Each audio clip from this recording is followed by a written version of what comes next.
Chirac l'Africain, aucun de ses prédécesseurs à l'Élysée n'avait eu droit à un tel surnom. Aucun de ses successeurs ne peut encore y prétendre. En 12 ans de présidence, Jacques Chirac avait trouvé le temps de visiter 39 pays sur le continent. Jacques Chirac ne trichait pas avec ses sentiments. Il aimait passionnément l'Afrique et passionnément les Africains.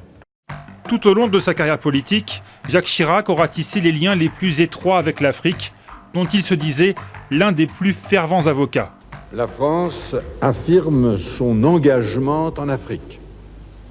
Oui, elle entend soutenir son aide au développement, continuer d'appeler la communauté internationale à s'y engager, et je fais confiance aux États africains pour offrir l'indispensable cadre de droit sans lequel il n'y a pas de confiance et donc pas de développement durable.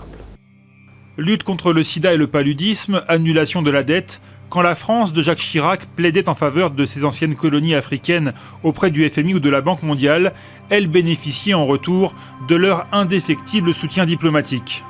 Aux Nations Unies, nous étions sûrs d'avoir le vote de tous les pays africains, 30, 40, 50 pays africains. Aujourd'hui, il faut les compter sur les doigts de la main.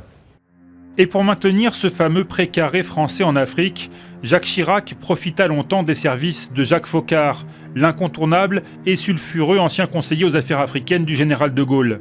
Aussi, quand la stabilité politique du continent ou les intérêts des entreprises françaises étaient menacés, les grands principes démocratiques passaient soudain au second plan.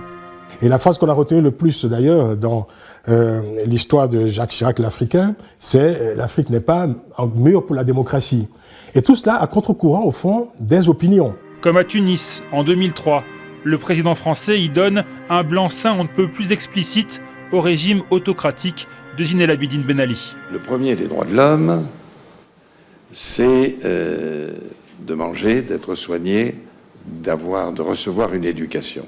De ce point de vue, il faut bien reconnaître que la Tunisie est très en avance. Chirac l'Africain entretenait aussi et surtout des rapports très personnels avec les chefs d'État. Omar Bongo, Blaise Compaoré, Denis Sassou Nguesso n'étaient pas seulement des partenaires, c'étaient des amis proches.